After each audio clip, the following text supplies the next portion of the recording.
네, 창세기 48장 1절부터 19절까지 말씀을 같이 교독하도록 하겠습니다. 48장 1절. 이런 일이 있은 지 얼마 되지 않아서 요셉은 아버지의 병환 소식을 들었다. 요셉은 두 아들 므낫세와 에브라임을 데리고 아버지를 뵈러 갔다. 야곱 곧 이스라엘은 자기의 아들 요셉이 왔다는 말을 듣고서 기력을 다하여 침상에서 일어나 앉았다. 야곱이 요셉에게 말하였다. 전능하신 하나님이 가나안 땅 루스에서 나에게 나타나셔서 거기에서 나에게 복을 허락하시면서 나에게 이르시기를 내가 너에게 수많은 자손을 주고 그 수가 불어나게 하겠다. 내가 너에게서 여러 백성이 나오게 하고 이 땅을 너의 자손에게 주어서 영원한 소유가 되게 하겠다 하셨다. 내가 너를 보려고 여기 이집트로 오기 전에 내가 이집트 땅에서 낳은 두 아이는 내가 낳은 아들로 삼고 싶다. 르우벤과 시므온이 나의 아들이듯이 에브라임과 므낫세도 나의 아들이다.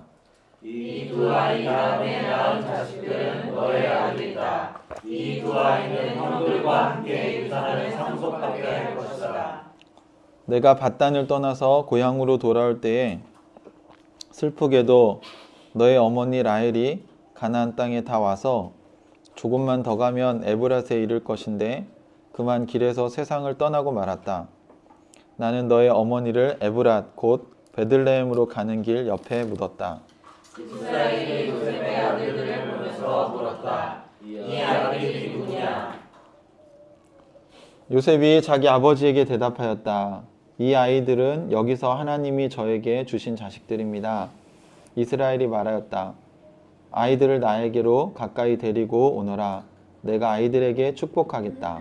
이스라엘은 나이가 많았으므로 눈이 어두워서 앞을 볼 수 없었다. 요셉이 두 아들을 아버지에게 데리고 오니 야곱이 그들에게 입을 맞추고 끌어안았다. 이스라엘이 요셉에게 말하였다. 내가 너의 얼굴을 다시 볼 것이라고는 생각도 못하였는데 이제 하나님은 내가 너의 자식들까지 볼 수 있도록 허락하셨구나. 요셉은 이스라엘의 무릎 사이에서 두 아이들을 물러나게 하고 땅에 얼굴을 대고 엎드려서 절을 하였다. 그런 다음에 요셉은 두 아이를 데려다가 오른손으로 에브라임을 이끌어서 이스라엘의 왼쪽에 서게 하고 왼손으로 므낫세를 이끌어서 이스라엘의 오른쪽에 서게 하였다. 그런데 이스라엘은 에브라임이 작은 아들이 되도 그의 오른손을 에브라임의 머리 위에 얹고 므낫세는 아들이 되도 그의 왼손을 므낫세의 머리 위에 얹었다. 야곱이 그의 팔을 엇갈리게 내린 것이다. 야곱이 요셉을 축복하였다. 나의 할아버지 아브라함과 아버지 이삭을 보살펴 주신 하나님, 내가 태어난 날로부터 오늘에 이르기까지 나의 목자가 되어주신 하나님, 온갖 병음에서 나를 건져주신 천사께서 이 아이들에게 복을 내려주시기를 빕니다. 나의 이름과 할아버지의 이름 아브라함과 아버지의 이름 이삭이 이 아이들에게서 살아있게 하여 주시기를 빕니다. 이 아이들의 자손이 이 땅에서 크게 불어나게 하여 주시기를 빕니다.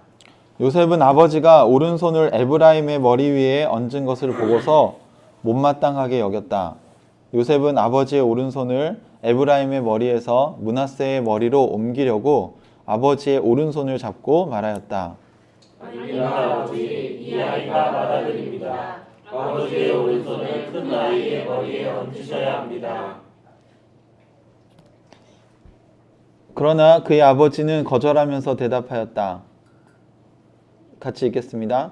나도 안다 내 아들아 나도 안다. 므낫세가 한 결례를 이루고 더 크겠지만 그 아우가 형보다 더 크게 되고 아우의 자손에게서 여러 결례가 갈라져 나올 것이다. 아멘.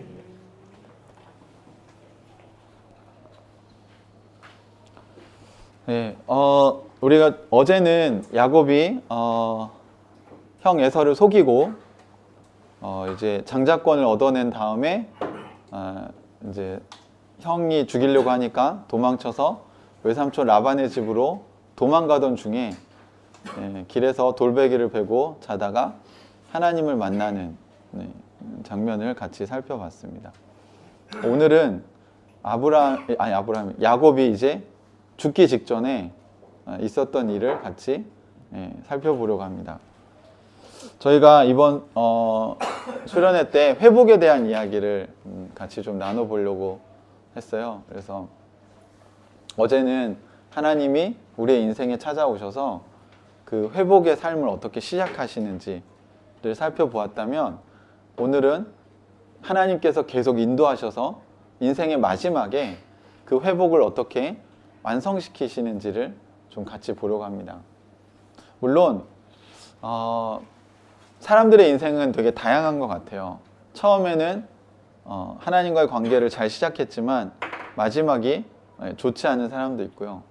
또 어떤 사람들은 시작은 뭐 별로 그렇게 좋지 않았지만 시간이 지날수록 영적으로 굉장히 성숙해지면서 마지막에 하나님의 친구가 되기도 하고 하나님의 마음에 합한 삶을 살기도 합니다.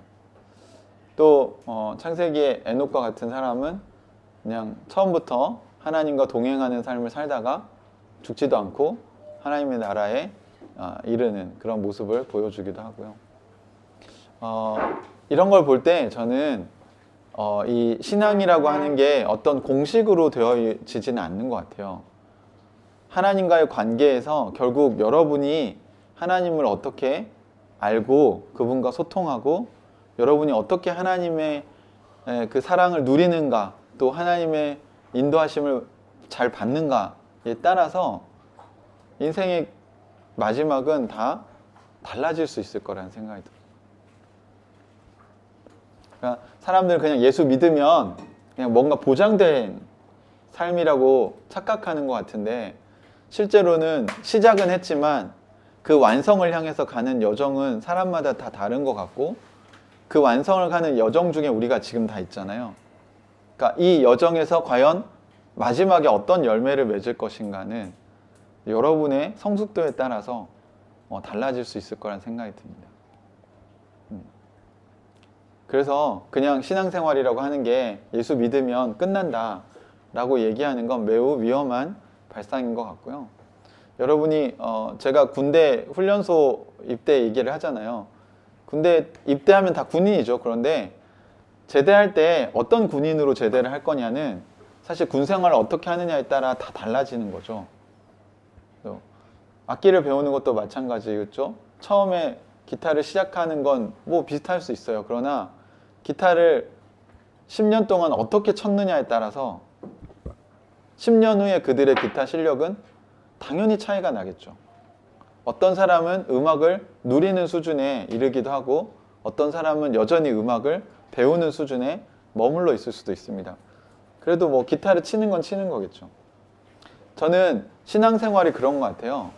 어떤 사람은 시간이 지나면서 하나님 나라를 누리기 시작하는 단계에까지 이르는 사람이 있고, 어떤 사람은 여전히 하나님 나라를 계속 배워가야 되는 수준에서 인생을 마칠 수도 있다고 생각이 듭니다.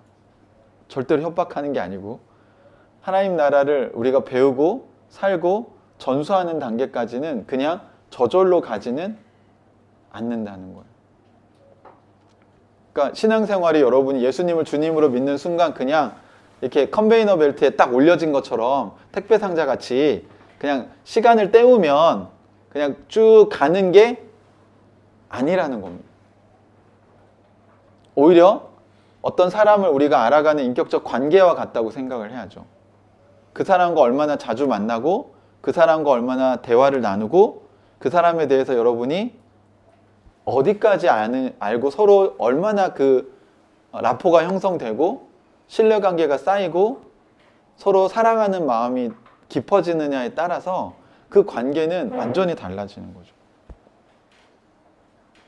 거기서 그 관계를 누리는 여러분 단계까지 가시면 참 좋을 것 같아요. 특히 부부는 더 그렇죠. 연애는 시작에 불과한 거고요.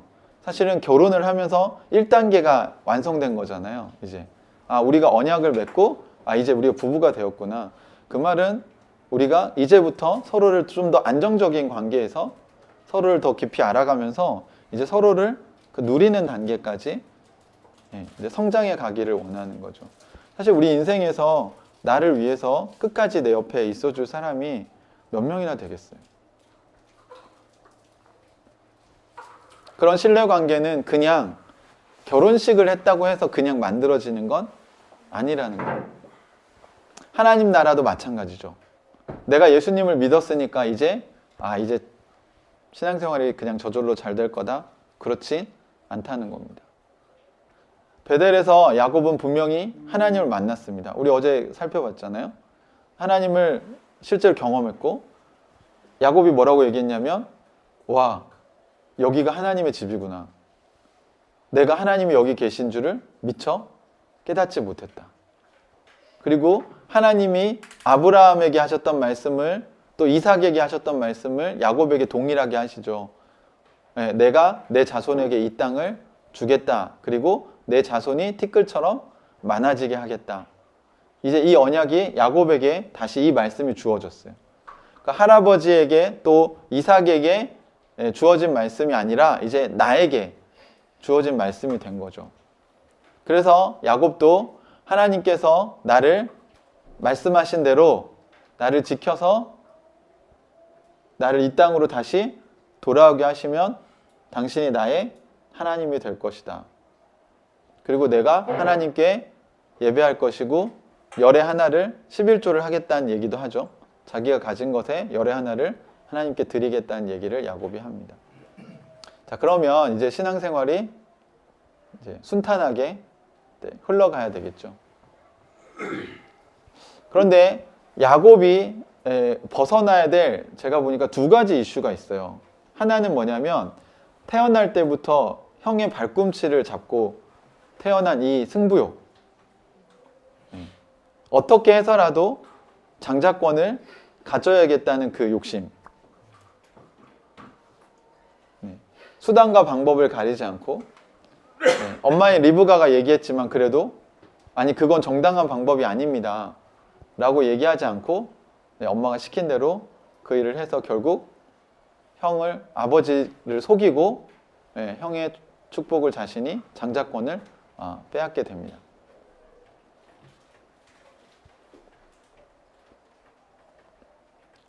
남을 이렇게 속이는 그리고 뭔가 끝까지 얻어내려는 이 뭐랄까 잔머리를 굴리는 이 자신의 그 연약함을 극복해야 되는 거죠.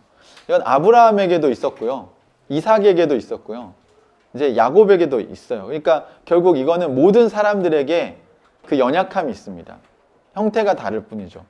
아브라함은 자꾸 아내를 두려우면 어떻게 해요? 누이라 속이고 남쪽으로 내려가는 성향이 있어요. 근데 이거 이삭도 여러분 묵상하면서 보셨죠? 이삭은 사실 누이가 아니거든요. 조카거든요. 조카. 촌수를 따지자면. 근데 누이라고 또 속이죠.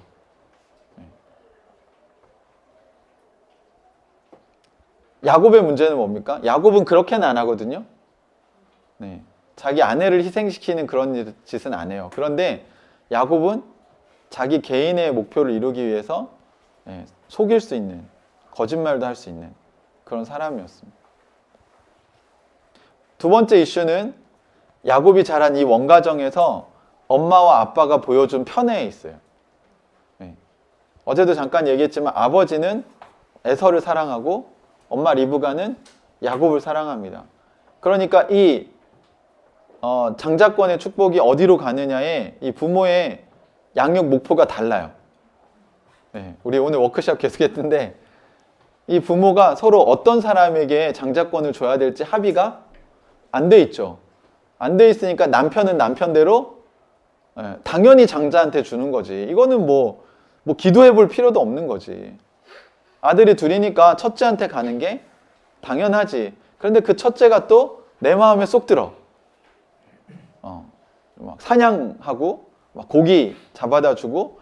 그러니까 이삭은 에서를 좋아할 수밖에 없었어요. 리브가는 에서가 별로 마음에 안 들었나 봐요. 누가 더 야곱이 이제 엄마가 요리할 때 옆에서 도와주고 같이 그거 배우고 얼마나 가정적이야. 이삭이 에서를 좋아한 걸로 봐서 이삭도 약간 그런 바깥 일하는, 막 사냥 좋아하고 그랬을 가능성이 있죠. 이삭 얘기도 하려면 많은데 어제 밤에 잠깐 우리 나누면서 이삭 얘기 제가 잠깐 했는데 이삭도 약간 바깥으로 돌 가능성이 있는 성향의 사람이거든요. 그런데 이 편애를 야곱이 결국 보고 배웠잖아요. 부모님이 그렇게 했잖아요. 그러니까 원가정에서 받은 그 상처도 야곱의 인생에서 회복되어야 될 하나의 또 중요한 이슈였던 거죠.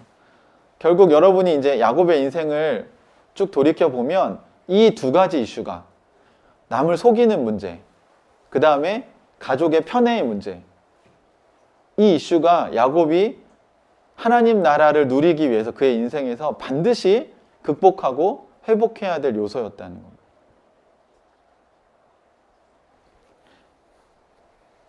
하나님은 베델에서 나타나셔서 야곱에게 약속하셨어요. 내가 너에게 약속한 이 말이 다 이루어지기까지, 그리고 네가 이 땅으로 다시 돌아오기까지 나는 너와 함께 있으면서 너를 지켜주고 내가 말한 것이 다 이루기까지 나는 너를 떠나지 않겠다라는 약속을 하시죠. 이 약속은 어제 살펴본 대로 아브라함과 이삭에게 없던 말씀이 15절에 추가된 거예요. 하나님 분명히 야곱을 함께하면서 지켜주겠다고 거듭 얘기하셨습니다. 그리고 내가 너에게 준 이 말씀이 이루어지는 걸 누가 하시는 거예요? 어제 주어가 누구였죠? 내가잖아요. 하나님이잖아요. 그러니까 내가 너를 지키겠다고 얘기하신 거예요. 너는 어디로 가든지 내가 너와 함께 있겠다고 얘기하십니다. 이거 아브라함이랑 좀 다르죠. 아브라함은 내가 지시할 땅으로 가라 이거였는데 야곱에게는 네가 어디로 가든지 내가 너를 지키겠다 라고 얘기를 해요. 그리고 실제로 하나님은 야곱의 인생에서 그 약속을 계속 지키셨습니다. 그런데 야곱은, 야곱을 우리가 다 좀 아시죠? 야곱에 대해서. 야곱이 이제 외삼촌 라반의 집에 가요. 그 외삼촌 라반의 집에 가서 이제 결혼을 하려고 하잖아요. 그죠? 그러니까 그 집에서 이제 열심히 일을 하고 이제 결혼을 하려고 하는데 사실 누구를 좋아했죠? 둘째 딸 라헬을 좋아했어요. 그래서 라헬과 결혼하려고 열심히 일을 했는데 결혼식 날 어떤 일이 벌어집니까? 첫째 언니를 거기다 넣어요. 첫째 언니가 시집을 가기 어려워 보였나?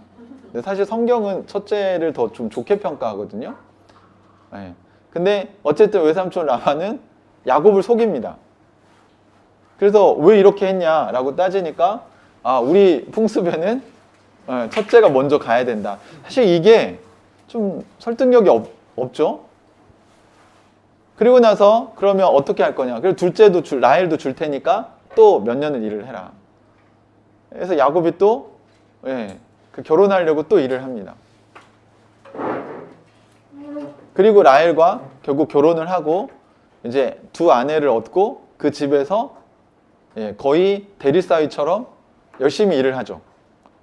그런데 성경에 보면 품삯을 제대로 주지 않았다고 나와요.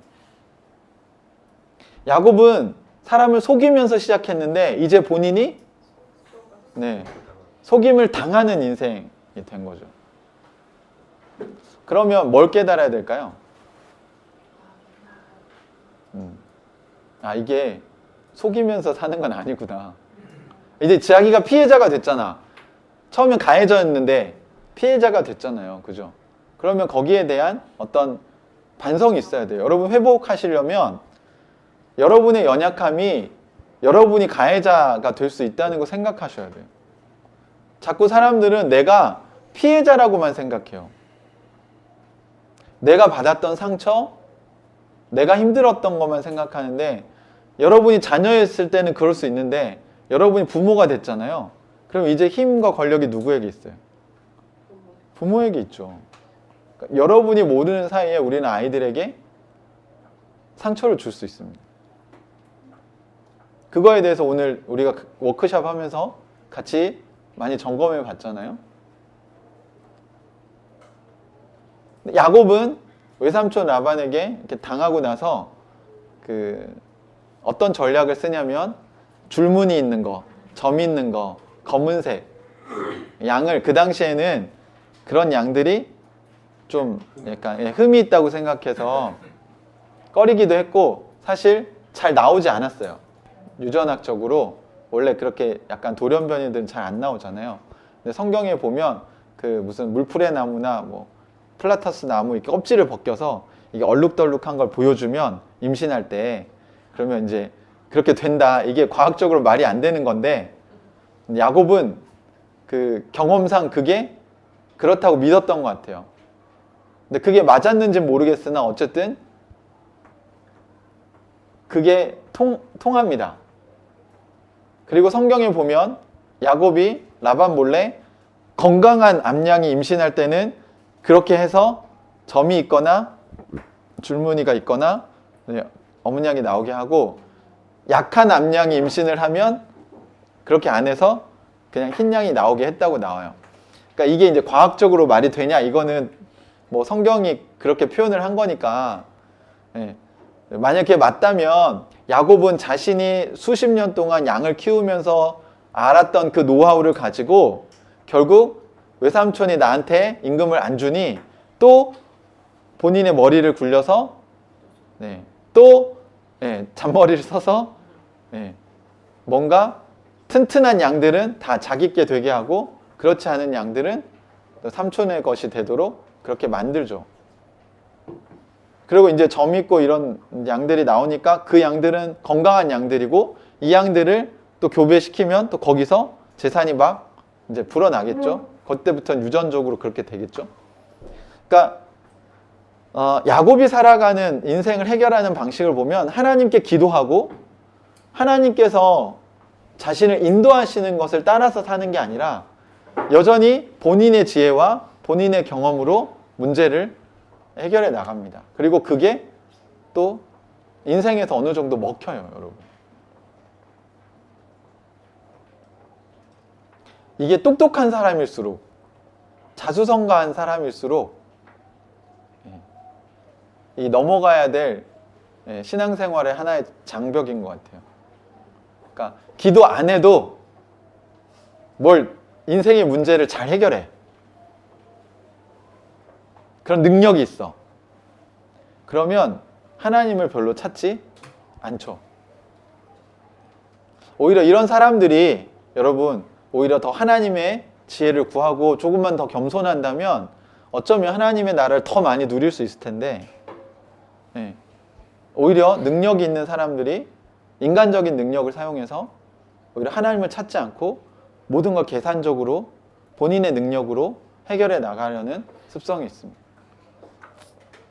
야곱이 그랬어요.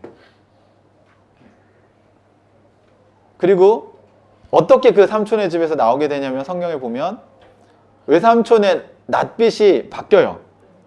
그 외삼촌의 자식들이 보니까 이 양들이 재산이 불어나는데 야곱의 재산은 막 불어나. 근데 자기네 양들은 자꾸 비실비실해. 근데 성경에 보면 야곱이 의도한 거잖아요, 이게. 그렇게 되니까 시기하고 질투하기 시작합니다. 이 야곱이 눈치가 백단이에요.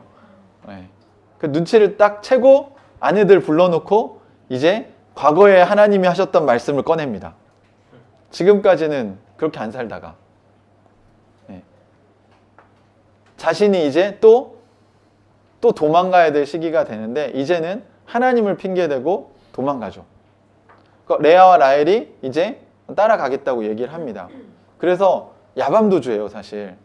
도망치듯이 빠져나갑니다. 그걸 알고 삼촌 라반과 자식들이 어떻게 해요? 쫓아가죠. 쫓아가는데 하나님이 라반의 꿈에 나타나셔서 야곱에게 손대지 말라고, 아무 말도 하지 말라고 이렇게 얘기를 하시죠. 그래서 만났는데 라반이 이제 꼬투리 잡을 게 딱 하나 있었는데 드라빔이라고 하는 그 우상을 라헬이 가지고 왔어요. 라헬이 치마 밑에 숨기고 자기 월경 중이라고 아버지한테 얘기하고 다 뒤져보라고 하고 다 뒤졌는데 안 나오죠. 그러니까 야곱이 이제 뭐 약간 적반하장격으로 이거 보시라고. 다 찾아봤는데 없지 않냐고. 왜 나를 이렇게 억울하게 만들려고 하냐. 그래서 하나님이 꿈에 나타나신 거 아니냐. 뭐 이렇게 이제 막 항변을 합니다. 야곱은 뭐 자기가 꿈에 나타나라고 해서 하나님 나타나신 거 아니잖아요. 그러면서 거기서 가족들이 이제 인사를 제대로 나누고 거기에 돌을 쌓고 이제 라반과 그 야곱이 언약을 맺죠. 서로 넘어가지 않기로.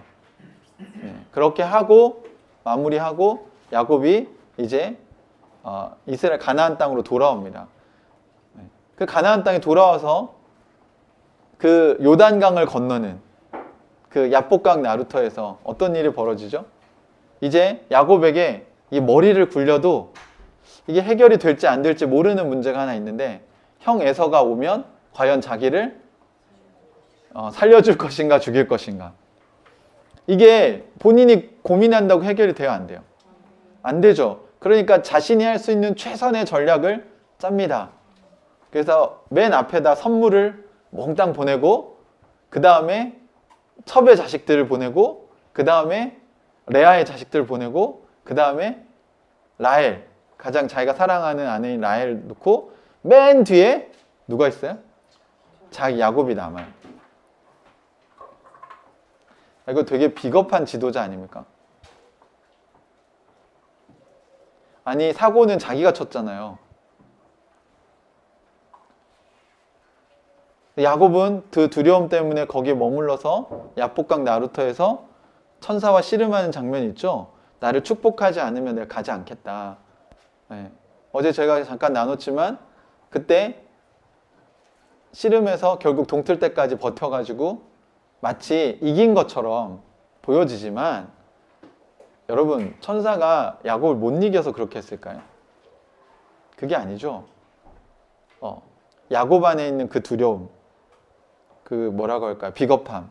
이 문제를 해결해야 되는데 이걸 해결할 수 있는 방법은 환도뼈를 쳐서 이제 못 도망가게 만드는 게 최선이었던 것 같아요. 분명히 하나님이 지키시겠다고 베델에서 얘기하셨고 본인도 레아와 라헬에게 그렇게 얘기해놓고 가나안 땅으로 자기가 돌아가는 이 과정에서 하나님이 자기를 지키실 거라는 믿음이 별로 없어요. 여전히 자신의 그 뭐랄까 지식과 노하우로 이 문제를 해결하려고 하니까 안 되는 거죠. 그러니까 그때서야 하나님 붙잡고 나를 축복해 달라고 얘기합니다. 그렇게 안 해도 하나님은 야곱을 지키실 거예요. 왜? 하나님은 약속을 지키시는 분이니까. 근데 오히려 다리를 절게 되자 야곱이 이제 도망갈 희망을 잃어버린 것 같아요. 그런데 형 에서를 만났을 때 의외로 형 에서가 야곱을 기쁘게 맞아줍니다. 오히려 에서는 그 문제가 해결된 것 같아요. 예전에 왜 그랬을까 생각해 보면 야곱이 그냥 도망갔잖아요. 그러면 이삭의 재산이 전부 누구께 되겠습니까? 다 에서 거죠. 그러니까 뭐 장자권이 뭔지 모르지만 어차피 재산을 내가 다 물려받았으니 뭐 된 거죠 이제. 에서에겐 장자권이 그거였을지 몰라요. 그런데 지금 하나님이 관점에서 장자권은 뭐예요? 아브라함과 이삭에게 물려진 그 언약이 누구에게 가는가가 문제인 거죠. 이해되세요? 그리고 야곱은 아버지 재산 하나도 못 물려받고 자기가 삼촌 라반 집에 가서 열심히 해서 그걸로 그 재산을 가지고 지금 들어오고 있는 거예요. 일종의 자수성가형인 거죠. 그러니까 자기 삶에 대한 애착과 프라이드가 되게 강했을 가능성이 높습니다.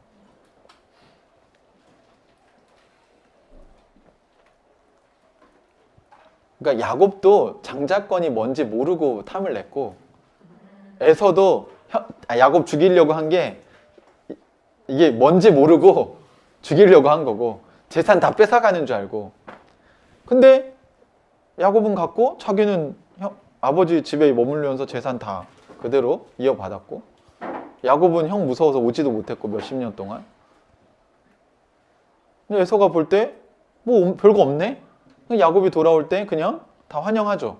근데 야곱은 여전히 형을 두려워하고 있죠. 그러니까 본인의 관점에서 생각하니까. 그리고 나서 에서가 분명히 같이 가자고 했는데 먼저 가라고 믿지 못하고, 그 다음에 그러면 내가 그 사람을 붙여줄게 했더니 아이 됐다고. 그리고 나서 베델로 가지 않고 야곱이 어디까지만 따라가요? 어디까지만 가요? 세겜이란 데서 머물러요. 그리고 세겜 지역에 잠시 머무른 게 아니라 땅을 사요.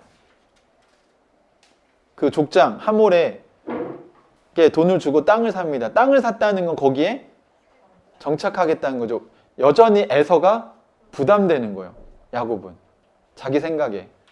그리고 거기 머물렀다가 어떤 일이 벌어지냐면 하몰의 그 아들, 족장의 아들이 야곱의 딸 딥나를 강간하는 일이 벌어지죠. 근데 그러고 나서 내가 사랑해서 그런 거라고 하면서 결혼을 요청합니다. 그때 야곱이 어떻게 할지 고민하는데 형들이 나서가지고 우리는 할례를 해야 결혼을 할 수 있다 라고 해서 그 부족 사람들, 남자들 다 할례 시켜놓고 그 다음 어떻게 해요? 공격해서 다 죽여버립니다. 이제 할례해서 아플 때 다 공격해서 죽이죠. 이걸 보면 야곱의 아들들도 야곱에게서 뭘 배웠을까? 자신들의 아이디어로 사람들을 속이고 자신들이 원하는 걸 얻어내는 연습이 되어 있다는 걸 볼 수 있죠. 심지어 사람을 죽이는 것도 별로 어려워하지 않습니다. 그러니까 야곱보다 더 어떻게 보면 심해진 거예요.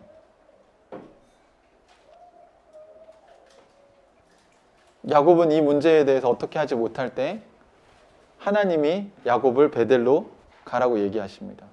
그리고 거기 성경에 나중에 읽어보시면요, 하나님이 그 주변에 있는 부족들을 두렵게 하셔서 야곱을 해치지 못하게 했다고 나옵니다. 왜냐하면 야곱이 걱정한 건 뭐냐면 여기를 건드렸으니 나머지 부족들이 자기들을 죽일 거라고 이제 생각한 거예요. 이 어리석은 자식들아, 너희들이 생각이 얼마나 짧았는지 아냐. 그러면서 두려워하고 있었는데 우리 하나님은 너 내가 베델로 올 때까지 내가 널 지키겠다고 하지 않았냐. 그때서야 야곱이 다시 베델로 돌아가서 하나님께 예배를 드리기 시작합니다. 그 다음 나온 얘기가 뭐냐면요, 이제 야곱의 가정 이야기가 나와요. 그 다음에 야곱이 이제 살면서 여러분이 아시는 것처럼 요셉을 편애하는 얘기가 나오죠. 요셉만 채색 옷 입히고. 그래서 그 다음 얘기가 요셉의 이야기 같지만 사실 창세기는 야곱이 죽으면 지금 48장이잖아요. 50장이 끝나거든요. 야곱이 죽고 가나안 땅에 묻히고 요셉이 마지막에 죽고 마무리가 되긴 하지만 거의 야곱의 죽음으로 끝난다고 볼 수 있습니다. 근데 야곱이 결국 더 중요한 거죠. 그 뒤에 요셉 이야기가 나오지만 그건 오히려 야곱의 아들들의 이야기라고 봐야 되는 거예요. 여기서 다루고 싶은 이슈가 뭐겠어요? 아버지가 자식을 편애했던, 엄마가 자신을 편애했던 이 문제가 다시 자기 집안에 또 생긴 거죠. 야곱 역시도 12명의 아들 중에 요셉을 편애합니다. 그런데 그 자식들이 아까 얼마나 그러니까 살인도 두려워하지 않는 자식들이라고 했잖아요. 그러니까 동생이 왔을 때 어떻게 해요? 그 시기와 질투심 때문에 저기 꿈쟁이가 오네? 어떻게 되나 보자. 그래서 사실은요, 죽이려고 했어요. 근데 그 중에 유다가 나서가지고 야곱을 살린 거예요. 그나마 노예로 판 거는 유다가 나서서 그렇게 된 거예요. 그러니까 여러분 보세요. 형제들이 어떻게 자기 동생을 죽입니까? 그 생각을 하는 것 자체가 이 집이 얼마나 심각한 문제가 있는지 알 수 있는 거죠. 야곱은 이제 누구한테 속임을 당하죠? 자식들한테 속임을 당합니다. 요셉이 어떻게 됐다고 얘기하죠? 죽었다고 얘기하고 양의 피를 묻혀서 이거 보라고. 이게 혹시 아버지 아들 거 아니냐고. 너무 뻔뻔하지 않아요? 자기들이 그래놓고 아버지 앞에 가서는 어떻게 해요? 아유, 막 연기를 하는 거죠.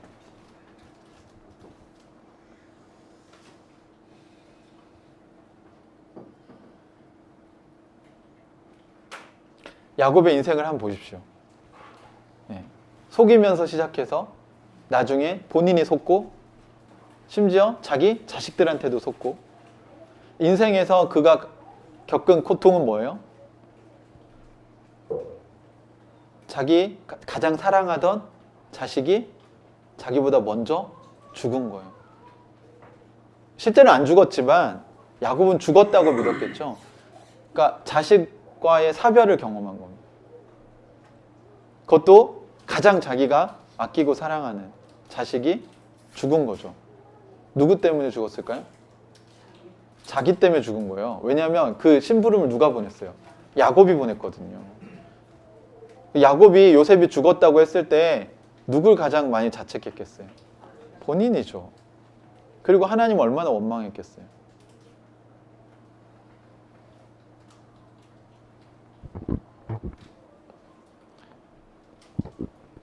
그리고 나서 나중에 여러분이 아시는 것처럼 기근이 들어서 애굽에 곡식이 있다더라. 그래서 곡식을 사러 보냈는데 이번에 베냐민을 잡아두고 이런 일들이 일어나죠. 그래서 야곱이 그걸 정말 극복 못하다가 먹고 살아야 되니까 이제 자식을 다시 보내죠. 사실 요셉이 그렇게 한 건데, 그래서 거기서 다시 이제 요셉이 살아있다는 소식을 듣고 이제 이집트로 내려가죠. 내가 요셉이 살아있다면 내가 죽기 전에 요셉을 봐야 되겠다. 그래서 이집트에 내려가 있는 상황입니다. 지금 오늘 본문은. 그래서 죽은 줄 알았던 자식이 살아있고 자식도 둘이나 낳고 이집트에서 총리로 살고 있는 거를 이제 만나게 되죠. 그때 47장 9절에 보시면 47장 9절 한번 보시겠어요? 이제 그 야곱이 바로의 궁전에 와서 바로를 만났을 때 바로가 이렇게 물어봅니다. 야곱에게 어른께서는 연세가 어떻게 되시오? 이렇게 물어봐요. 그러자 야곱이 대답하는 거예요. 9절 같이 한번 읽어볼까요? 47장 9절 시작. 야곱이 대답하였다. 이 세상을 떠돌아다니는 횟수가 100년하고도 30년입니다. 저의 조상들이 세상을 떠돌던 횟수에 비하면 제가 누린 횟수는 얼마 되지 않지만 험악한 세월을 보냈습니다. 네, 아브라함이 175세에 죽었으니까 아브라함에 비하면 130세는 아직 그렇게 많은 건 아닌데 자기 인생이 어떻겠다고요? 험악한 세월을 보냈다는 걸 고백합니다.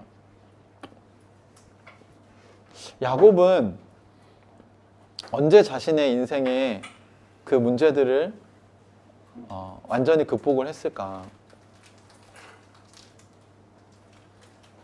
제가 보기엔 아마도 요셉이 살아있다는 소식을 듣고 이집트로 내려오면서 그 요셉을 만났을 때 그때서야 비로소 하나님께 감사와 찬양을 드리고 자신의 인생을 이제 돌아본 것 같습니다. 그는 이제 나이가 들어서 오늘 우리 읽은 본문에 보면 이제 눈이 어두워서 볼 수 없는 지경에 이르렀지만 하나님과 소통하는 것은 예전보다 훨씬 좋아져 있습니다. 그는 자식을 잃고 큰 슬픔에 빠져서 지내는 동안 아마 자기의 인생을 돌아볼 시간들이 있지 않았을까. 130세가 되어서 자기의 인생을 돌아보니 자기는 험악한 인생을 살았다고 얘기합니다. 자기 인생에 대한 피드백이에요. 여러분, 우리는 아직 인생이 끝나지 않았잖아요. 여러분의 인생을 한번 중간 점검해 본다면 지금까지 여러분의 인생은 어떠셨어요? 여러분이 하나님을 만나고 나서 그 이후로 여러분이 여러 가지 정말 많은 일들을 겪으셨겠죠. 야곱처럼. 여러분의 인생은 어땠습니까? 여러분의 인생은 순탄하셨나요? 아니면 여러분의 인생도 뭔가 우여곡절을 겪으면서 여기까지 오셨습니까? 이 깨어진 세상을 살면서 아마 순탄한 인생을 사는 사람들은 그렇게 많지는 않을 것 같아요. 우리에게도 두 가지 이슈가 늘 있을 수 있는 것 같아요. 우리 개인의 연약함의 이슈가 있고, 또 하나는 우리가 원가정에서 받은 유산 중에 우리가 끊어내야 될 이슈가 있을 거라고 생각이 듭니다. 결국 우리가 그걸 극복하지 못할 때, 우리가 그걸 인지하지 못할 때 어쩌면 우리는 우리의 인생을 더 힘들게 만들 수도 있다는 거죠. 사랑하는 형제자매 여러분, 베델에서 야곱을 지키시겠다고 하신 하나님이 여러분이 다시 하나님 나라에 올 때까지 여러분과 함께 하시면서 여러분을 지키실 거라고 믿으십니까? 여러분이 하나님을 만났을 때 하나님이 여러분에게 주신 약속의 말씀이 뭔가 있나요? 여러분 그 말씀을 꼭 기억하셔야 돼요. 내가 너와 함께 있어. 내가 어디로 가든지 내가 너를 지키며 내게 말한 내 말이 다 이루어지기까지 내가 너를 떠나지 아니할 것이다.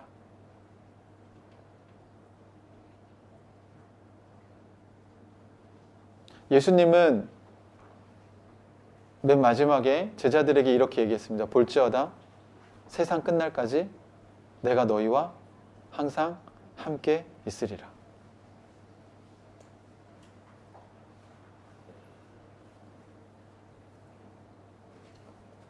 여러분 이런 말씀을 꼭 기억하셔야 됩니다. 주님은 하늘로 올라가시기 전에 제자들에게 그 약속을 하셨어요. 볼지어다, behold, 강조하시면서 꼭 기억해. 나는 너희와 항상 함께 있을 거야. 언제까지요? 세상 끝날까지. 세상이 끝나든 아니면 여러분의 인생이 끝나든 그 끝날 때까지 주님은 우리를 떠나지 아니하실 거라고 약속하셨어요. 믿으십니까? 그런데 자꾸 우리는 혼자 살아가요. 자꾸 그 주님을 잊어버려요. 그리고 우리의 경험과 노하우로 살아가요. 주님이 뭔가 하실 거라고 믿지 않고 자꾸 우리가 뭔가를 할 수 있다고 생각합니다.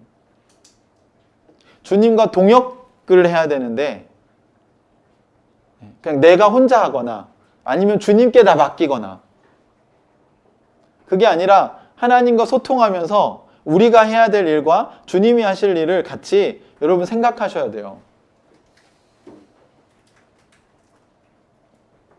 야곱은 마지막에 이제 주님과 함께 동역하는 게 무엇인지를 조금 알게 된 것 같습니다.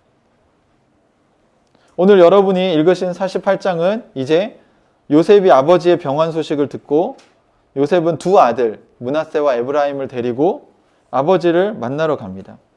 그래서 기력이 다한 이 야곱이 간신히 일어나서 이제 침상에 앉아서 이제 요셉을 맞이하죠. 그러면서 3절 같이 한번 보세요. 48장 3절 같이 한번 읽어보시겠습니까? 시작. 야곱이 요셉에게 말하였다. 전능하신 하나님이 가나안 땅 루스에서 나에게 나타나셔서 거기에서 나에게 복을 허락하시면서 라고 나옵니다. 여기 가나안 땅 루스가 어디죠? 여기가 베델이에요. 네. 하나님의 집이라고 이름 붙인 베델이 바로 루스죠. 그리고 여기에서 하나님이 나에게 나타나셔서 복을 허락하시면서 나에게 이르시기를 내가 너에게 수많은 자손을 주고 그 수가 불어나게 하겠다. 내가 너에게 여러 백성이 나오게 하고 이 땅을 너의 자손에게 주어서 영원한 소유가 되게 하겠다 하셨다라는 그 언약을 다시 요셉에게 들려줍니다. 그러니까 포인트는 그거예요. 이 땅을 너에게 주겠다. 그리고 너에게 많은 자손을 주겠다.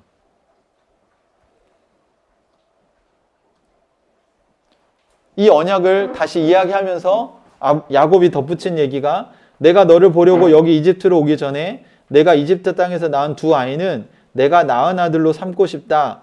르우벤과 시므온이 나의 아들이듯이 에브라임과 므낫세도 나의 아들이다 라고 이야기를 합니다. 그러니까 이 이야기가 그냥 야곱이 욕심이 나서 하는 얘기가 아니라는 거예요. 이후에 보면 이제 12지파가 아니라 사실 13지파가 되는 거죠. 왜냐하면 요셉의 두 아들이 형들과 같은 라인으로 올라갔기 때문에 그래서 이제 레위지파를 빼고 12지파가 되는 거예요. 이해되십니까?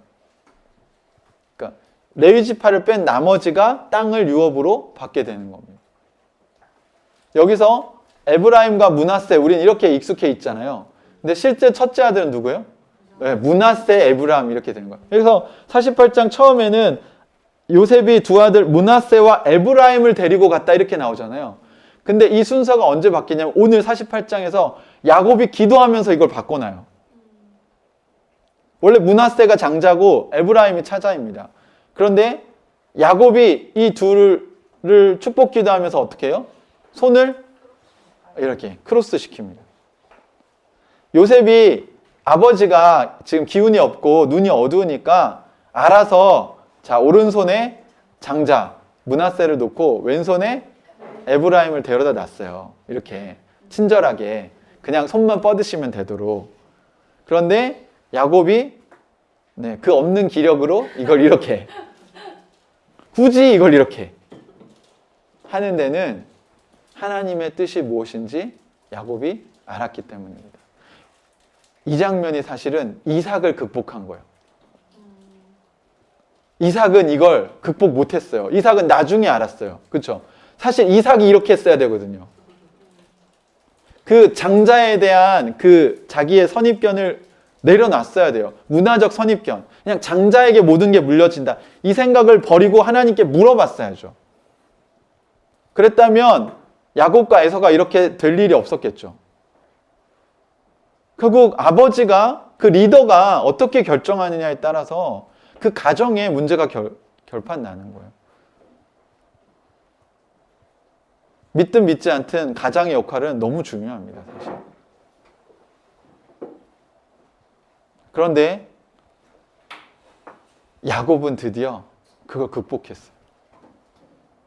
130년 험악한 세월을 살고 나서 했다는 게 좀 안타깝지만 그래도 야곱은 마지막에 이게 장자의 문제가 아니다. 하나님께서 원하시는 사람에게 이 언약이 흘러가게 될 거다. 내 인생을 보니까 결국 하나님이 나를 지키시고 인도하시는구나. 이거를 어떻게 알 수 있냐면 46장 한번 보시겠어요. 46장 1절에 보시면 그 요셉이 야곱을 데려오려고 이제 형들이 얘기하잖아요. 그러면 야곱은 무슨 고민이 이제 됐냐면 하나님이 주신 이 가나안 땅을 내가 떠나도 되나? 에 대한 고민이 있던 거예요. 그때 46절에 보시면 이스라엘 식구를 거느리고 그의 모든 재산을 챙겨서 길을 떠났다. 브엘세바에 이르렀을 때에 그는 아버지 이삭의 하나님께 희생제사를 드렸다라고 나옵니다. 그러니까 브엘세바가 이 이삭이 주로 있던 지역이에요. 그래서 이제 남쪽으로 내려가다가 이제 가나안 땅의 끄트머리쯤에 브엘세바에 도착했을 때 거기에 야곱이 뭘 하고 있죠? 이삭이 하나님께 희생제사를 드렸다는 건 거기서 예배를 드리고 있는 거예요. 그러니까 야곱의 인생이 이제 하나님과 소통하는 인생이 된 걸 알 수 있습니다. 그리고 나서 하나님이 말씀하시죠. 3절과 4절 같이 한번 읽어볼래요? 시작. 하나님이 말씀하시자. 나는 하나님 곧 너의 아버지의 하나님이다. 이집트로 내려가는 것을 두려워하지 말아라. 내가 거기에서 너를 큰 민족이 되게 하고 나도 너와 함께 이집트로 내려갔다가 내가 반드시 너를 거기에서 데리고 나오겠다. 요셉이 너의 눈을 직접 감길 것이다. 아멘. 예. 밤에 야곱아 하고 하나님이 야곱을 부르신 다음에 야곱이 제가 여기 있습니다 하고 대답하니까 하나님이 나는 하나님 곧 너의 아버지 하나님이다. 이집트로 내려가는 것을 두려워하지 말아라. 내가 거기에서도 너를 큰 민족이 되게 하고 나도 너와 함께 이집트로 내려갔다가 내가 반드시 너를 거기에서 데리고 나오겠다. 이렇게 얘기를 하시죠. 그러니까 그 당시에 그 지역신 또는 나라신 이 개념에서 여호와는 어때요? 이집트 가는 게 나는 갈 수 있지. 네. 그러니까 야곱에게 그거 너무 두려워할 필요 없어. 내가 이집트로도 너랑 함께 갈 거야. 그리고 거기에서 다시 너를 데리고 올 거다. 그래서 야곱은 죽을 때 반드시 자기를 어디에다 묻어달라고 하죠? 아브라함이 산 그 가나안 땅 막벨라 굴에 자기를 꼭 묻어달라고 요셉에게 신신당부합니다. 그러니까 마지막에 야곱은 이제서야 신앙이 눈을 뜬 거예요. 인생에 정말 많은 걸 겪고 나서 어쨌든 야곱은 하나님을 떠난 게 아니라 오히려 하나님을 더 깊이 인식하게 된 것입니다. 하나님이 이렇게 약속하셔서 그냥 요셉을 보고 싶어서 내려간 게 아니라 야곱은 하나님께서 함께 하신다는 약속을 받고 이집트로 같이 내려간 거예요. 그러니까 하나님은 이집트로 가는 야곱과도 함께 하고 계시는 거죠. 그리고 거기 가서도 에브라임과 므낫세가 왔을 때 이렇게 얘기합니다. 이 11절에 48장 11절에 보시면 이스라엘이 요셉에게 말하였다. 내가 너의 얼굴을 다시 모을 것이라고 생각도 못하였는데 이제 하나님은 내가 너의 자식들까지 볼 수 있도록 허락하셨구나. 라고 하나님께 감사를 표현합니다. 그리고 나서 15절에 야곱이 요셉을 축복하죠. 그 전에 14절 같이 한번 읽어보시죠. 시작. 그런데 이스라엘은 에브라임이 작은 아들인데도 그의 오른손을 에브라임의 머리 위에 얹고 므낫세는 맏아들인 대로 그의 왼손을 므낫세의 머리 위에 얹었다. 야곱이 그의 팔을 엇갈리게 내민 것이다. 예, 그러면서 쭉 축복을 합니다. 그리고 나서 마지막에 18절에 보면 이걸 요셉이 불편하게 생각해서 아닙니다, 아버지. 이 아이가 맏아들입니다. 아버지의 오른손을 큰아이의 머리에 얹으셔야 합니다. 라고 손을 므낫세에게 오른손을 옮기려고 해요. 예, 그렇게 했을 때 19절에 뭐라고 얘기합니까? 같이 읽어볼까요? 시작. 그러나 그의 아버지는 거절하면서 대답하였다. 나도 안다, 내 아들아, 나도 안다. 므낫세가 한 결례를 이루고 크게 되겠지만 그 아우가 형보다 더 크게 되고 아우의 자손에게서 여러 결례가 갈라져 나올 것이다. 아멘. 하나님 나라의 장자권은 첫째냐 둘째냐가 중요한 게 아니에요. 그 순서가 중요한 게 아니에요. 결국 하나님께서 어떻게 보시느냐가 중요한 거고 결국 그건 반대로 보면 인간의 편에서 보면 누가 더 하나님과 소통하면서 하나님을 신뢰하면서 살아갈 것인가. 이걸 여러분 운명론적으로 보시면 안 돼요. 기독교는 운명론이 아닙니다. 한번 정해지면 그렇게 가는 게 아니에요. 그렇게 하시려고 하나님이 말씀을 주시고 약속을 주시고 사랑하시고 끝까지 지키시고 정말 옆에서 뒷수습 해가시면서 인도해 가시는 거죠.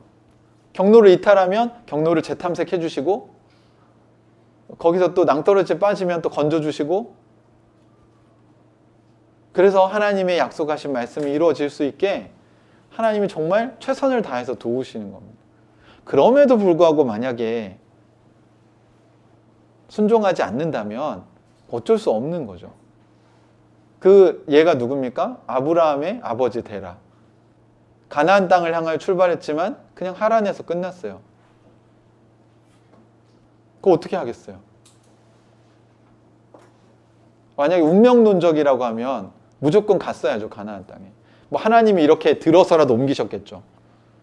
알라딘의 요술램프에 나온 지니처럼 성체로 들어서 그렇게 해도 하실 수 있는 거 아니에요, 하나님이? 근데 그렇게 하시지 않으신다는 거죠. 하나님은 인간을 존중하십니다. 오늘 우리가 자녀 양육 공부하면서 우리가 아이를 인격적으로 존중하는 게 얼마나 중요한가. 아이도 자기 의견이 있고 자기가 선택할 수 있도록 또 우리랑 같이 대화하면서 이거를 자기 결정권을 잘 건강하게 가져갈 수 있게 도와줘야 되는 거죠. 그러면 당연히 부모가 원하지 않는 선택을 아이가 할 수도 있어야 되는 거죠. 부모의 역할이라는 게 뭐예요? 그랬을 때 당연히 안 좋은 결과가 나오겠죠.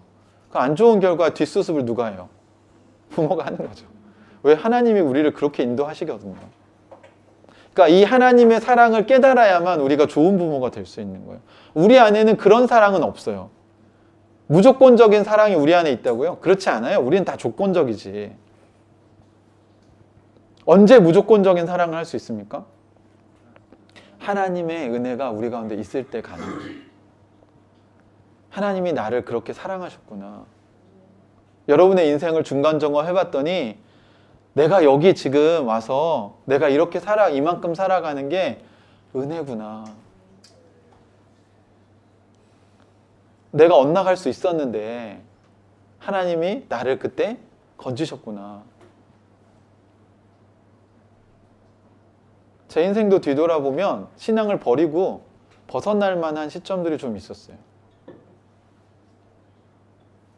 저도 저희 원가정을 생각해 보면 저희 가정에서 좀 뛰쳐나가서 가출을 해도 그럴만하다.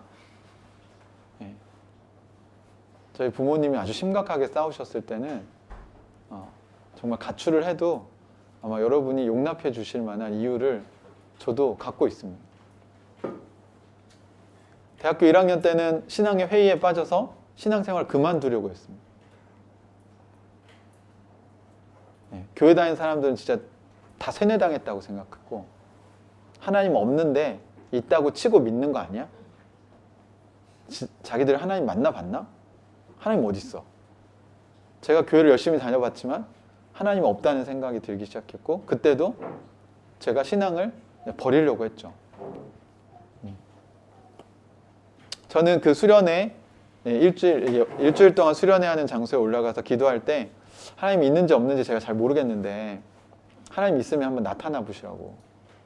그리고 안 나타나면 저는 내려갑니다. 뭐 어떤 사람들은 하나님을 만날 때까지 기도했다고 하는데 저는 아니 없는데 뭘 만날 때까지 기도해요. 제가 요 시간을 토요일까지 드릴 테니까 요 시간 안에 나타나시면 제가 계속 교회 다니고 아니면 신앙생활 접겠습니다. 약간 하나님이 협박했죠. 근데 그때 하나님을 다시 경험하고 나서 보니까 하나님은 이미 내 인생에 나타나셨어. 그런데 내가 먹고 살만 하니까 하나님 필요 없는 거지. 굳이 내가 교회까지 다니면서 살 필요는 없는 거지. 사랑하는 형제자매 여러분, 여러분의 인생 여정은 어떠셨어요? 마지막에 우리의 영성은 야곱 정도 될 수 있을까요? 첫째와 둘째를 편애하는 걸 극복하고 손을 엇갈려서 기도할 수 있을까요? 가나안 땅을 벗어나야 되는 것을 극복하고 하나님이 이집트로까지 함께 가신다는 그 약속을 우리가 듣고 움직일 수 있을까요?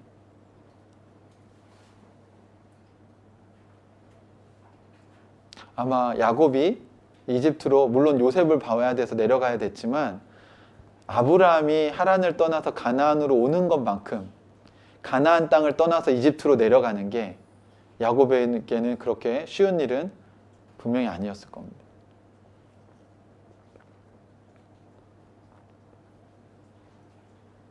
사랑하는 형제자매 여러분, 우리의 삶이, 우리의 영이 회복되려면 지금까지 우리를 인도하신 그 하나님을 여러분이 기억하셔야 됩니다. 그 얘기를 야곱이 하고 있어요. 오늘 15절에 요셉의 아이들에게 축복 기도하면서 야곱이 이런 이야기를 합니다.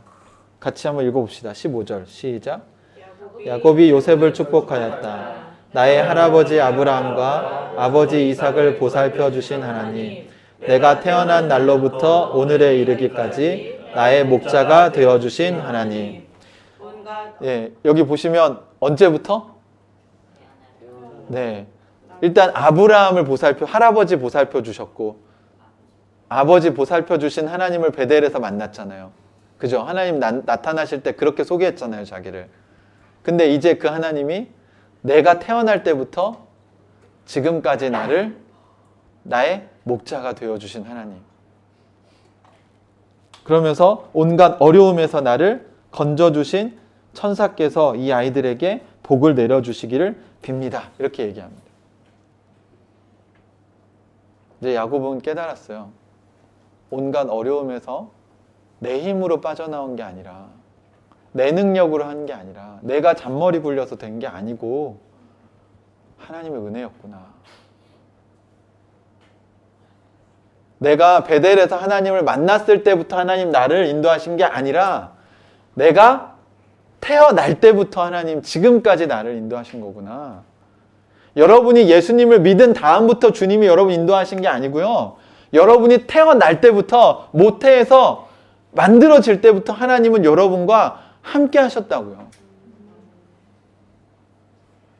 여러분 이걸 깨달을 때 여러분의 인생이 회복됩니다. 이게 그냥 교리적인 믿음으로 되는 게 아니에요. 진짜로 내 인생을 다시 돌아보니까 그 위기의 순간마다 하나님이 나와 함께 하신 흔적들이 여러분에게 보여야 되는 거죠. 그래야 여러분도 이런 고백을 할 수 있을 거예요. 내가 태어나서부터 지금까지 나의 목자가 되신 하나님. 여러분 그 하나님을 기억하십시오. 우리에겐 아직 12척의 배가 아니라 앞으로 몇십 년의 인생이 남아 있습니다. 여러분의 인생에 왜 희망을 버리십니까? 왜 자꾸 삶의 목표가 없이 그냥 대충 올해는 이렇게 살다가 내년엔 저렇게 살다가, 우리 왜 그렇게 살아야 됩니까? 우리에겐 우리의 인생을 인도하실 목자가 있는데, 하나님이 올해도 여러분의 삶을 지키시고 함께 하실 거라고 믿으세요? 우리의 연약함이 있잖아요. 야곱처럼. 또 우리도 원가정에서 받은 우리가 극복해야 될 이슈들이 있잖아요. 여러분 언젠가 우리가 이 모든 것으로부터 회복이 완성될 거라고 믿으세요? 그 과정에서 우리는 하나님 나라를 경험하게 될 것입니다. 우리 말년에 같이 모여 살면 되게 좋은 어른들이 되어 있어야 되지 않겠습니까? 다들 조금 이제 삶을 초월하고 자신의 한계와 자신의 그 선입견을 극복하고 야곱처럼 좀 성숙한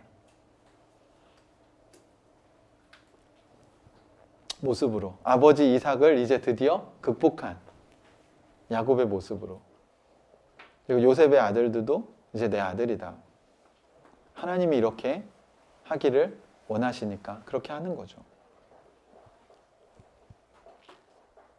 그리고 그 먼 길을 마다 않고 이집트로 가고, 요셉에게 마지막으로 꼭 부탁하는데 나를 가나안 땅에 묻어달라. 그땐 아직 가나안 땅이 이스라엘이 아닐 때입니다. 아직도 가나안 땅이 이스라엘 백성에게 하나님이 약속한 대로 내가 내 자손에게 이 땅을 주겠다. 그 언제 앞으로도 400년은 더 있어야 되는 일이에요. 근데 야곱은 마지막에 자기를 어디에 묻어달라고요? 가나안 땅에 묻어달라고 합니다. 어떻게 될 줄 알고. 안전하게 가려면 요셉이 있는데 묻어달라고 해야죠. 그런데 바로 눈앞에 있는 게 중요한 게 아니라 400년 후가 되더라도 하나님이 이제 나에게 약속하신 이 땅을 너의 자손들에게 주겠다고 약속하신 그 말씀이 이루어질 거라고 이제 믿을 수 있는 믿음이 생겨난 거죠. 실제로 그 일은 400년 후에나 일어날 일인데.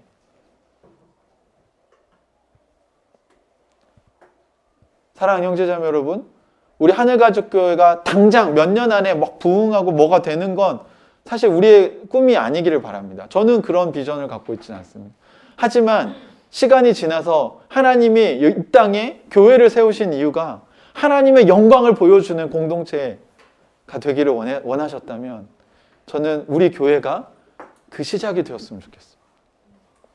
언젠가 우리 아이들은, 우리의 후손들은, 우리 신앙의 후배들 때에는 정말 우리보다 훨씬 더 좋은 그런 공동체가 되었으면 좋겠어요. 여러분, 그 비전을 가지고 우리가 올해도 여러분의 인생을 살아가셨으면 좋겠어요. 하나님이 꿈꾸시던 그런 교회, 찬양의 가사에나 나오는 그런 교회가 실제로 이 땅에 있다면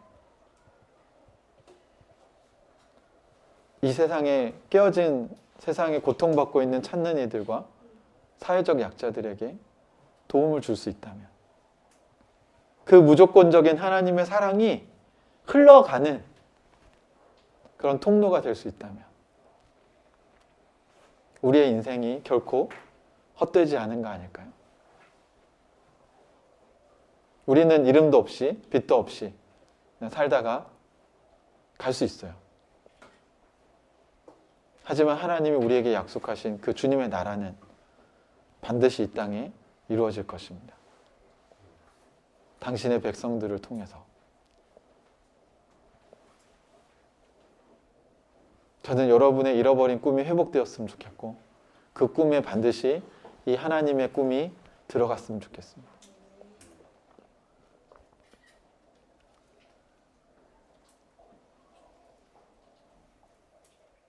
여러분의 인생을 인도하시고 목자가 되신 하나님, 우리 교회의 목자가 되어 주시기를, 그리고 우리 교회를 인도해 주시기를, 또 여러분의 인생을 하나님이 처음에 여러분을 만나셨을 때 약속하셨던 그 말씀들 반드시 이루어 주시기를, 세상 끝날까지 내가 너희와 항상 함께 있을 거다. 그 약속을 여러분이 누리시기를 주님의 이름으로 축복합니다. 같이 기도하겠습니다.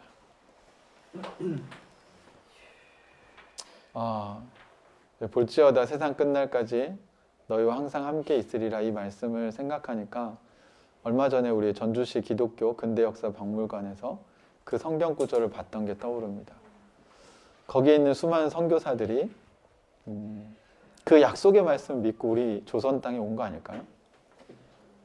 그리고 그분들의 희생 때문에 지금 우리가 이렇게 복음을 누리고 있는 거 아닐까요?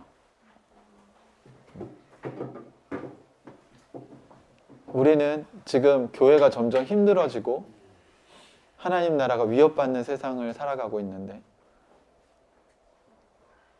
어쩌면 우리가 나아가야 될 선교지는 이제 이 한국 땅이 아닐까 이런 생각도 해봅니다. 여러분 주변에 아직도 찾는 이들이 있을 테고 세상 끝날까지 항상 함께 하겠다는 그 약속은 우리에게도 동일하게 적용되는 말씀인 것 같습니다. 이 시간 오늘 말씀을 들으면서 하나님이 여러분에게 또 주신 깨달음이나 메시지가 있다면 이 시간 우리 같이 기도했으면 좋겠습니다. 같이 하나님께서 여러분에게 주신 그 말씀들을 가지고 우리 함께 기도하는 시간 갖겠습니다. 같이 기도합시다.